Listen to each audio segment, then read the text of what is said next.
الحمدللہ آج ہم بہت ہی خوبصورت حدیث پڑھیں گے. آپ نے میرے ساتھ ساتھ پڑھنی ہے. یہ آپ صلی اللہ علیہ وآلہ وسلم کے کہے ہوئے الفاظ ہیں.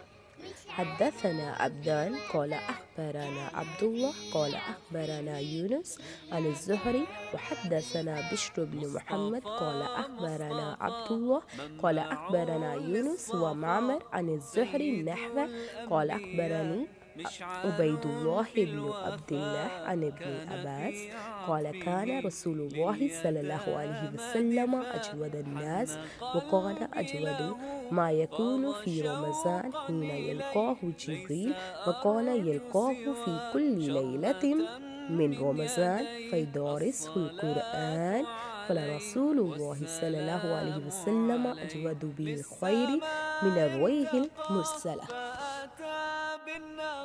رسول اللہ صلی اللہ علیہ وآلہ وسلم سب لوگوں سے زیادہ جواد سخی تھے اور رمضان میں دوسرے اوقات کے مقابلے میں جب جبرائیل علیہ السلام آپ صلی اللہ علیہ وآلہ وسلم سے ملتے بہت ہی زیادہ جود و کرم فرماتے. جود و مطلب سخی سخاوت فرماتے. جبرائیل علیہ السلام رمضان کی ہر رات میں آپ صلی اللہ علیہ وآلہ وسلم سے ملاقات کرتے اور آپ صلی اللہ علیہ وآلہ وسلم کے ساتھ قرآن کا دورہ کرتے.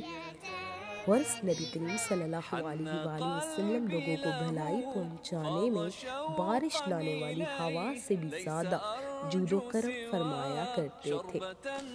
انشاءاللہ ہم نے آپ صلی اللہ علیہ وسلم کی سنت پر عمل کرنا ہے اور قرآن پاک کو بار بار پڑھنے کی انشاءاللہ اللہ تعالیٰ سے توفیق مانگنی ہے اور اس پر عمل کرنے کی بھی انشاءاللہ، کیونکہ ہمیں پتہ چلتا ہے کہ دور قرآن جو ہے وہ آپ صلی اللہ علیہ وآلہ وسلم بھی کیا کرتے تھے. الحمدللہ.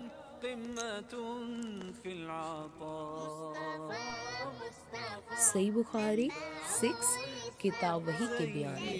صحیح بخاری کی بک ہے، اس میں عنوان ہے کتاب وحی کے بیان میں، جو 6 نمبر حدیث ہے. الحمدللہ جو ہم نے خوبصورت حدیث پڑھی ہے رمضان کے بارے میں، انشاءاللہ ہم نے بار بار اس پر عمل کرنے کی توفیق مانگنی ہے کہ اللہ تعالیٰ ہمیں بھی توفیق دے قرآن پاک پڑھنے کی بہت بار انشاءاللہ. اللہم بلغنا رمضان، اللہم بلغنا رمضان، اللہم بلغنا رمضان. اللہ تعالیٰ ہم سب کو رمضان دیکھنا نصیب فرمائے، روزے رکھنے نصیب فرمائے اور اللہ تعالیٰ کی توفیق سے ہم اچھے عمل کرنے کی توفیق عطا فرمائے. آمین ثم آمین.